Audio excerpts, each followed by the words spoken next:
Magali Dabadi Delure, bonjour. On a beaucoup parlé de prospective, on s'est projeté vraiment en 2030. Pour un groupe comme Créo, est-ce qu'il est important ou décisif de aussi se projeter et intégrer les évolutions sociales, sociétales, les mutations sur le marché du travail? Si on ne le faisait pas, on serait bien les seuls, je pense.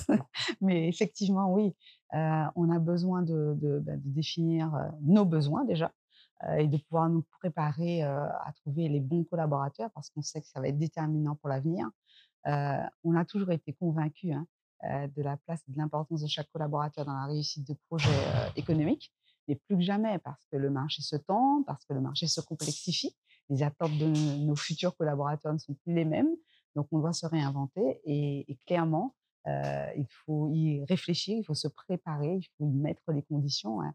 Comme quand on prépare, l'arrivée, d'un nouveau, quel qu'il soit, et ben, on se prépare et c'est ce que nous sommes en train de faire. Ça peut être vu comme un investissement, des investissements cruciaux, que ce soit en termes de marketing territorial. On sait qu'il y a une marque employeur que vous déployez aussi. Ce sont des nouvelles façons de pratiquer votre métier, mais qui sont elles aussi cruciales et décisives dans le développement de l'entreprise, puisque vous avez dit la ressource humaine est clé. On parle souvent de marketing, marque employeur, marque recruteur, même nous on a une marque recruteur.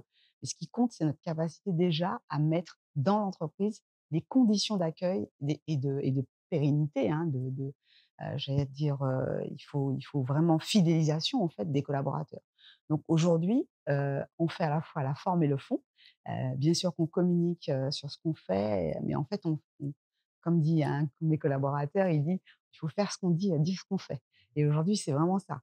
C'est-à-dire qu'on communique sur ce qu'est le groupe Préau et la façon dont on souhaite collaborer avec, nos équipes, mais il faut qu'en interne, eh ben, on se réinvente, comme je disais tout à l'heure, qu'on mette les conditions d'accueil et de pérennisation de l'emploi au sein de nos équipes. Donc voilà, c'est ça aujourd'hui notre grand défi.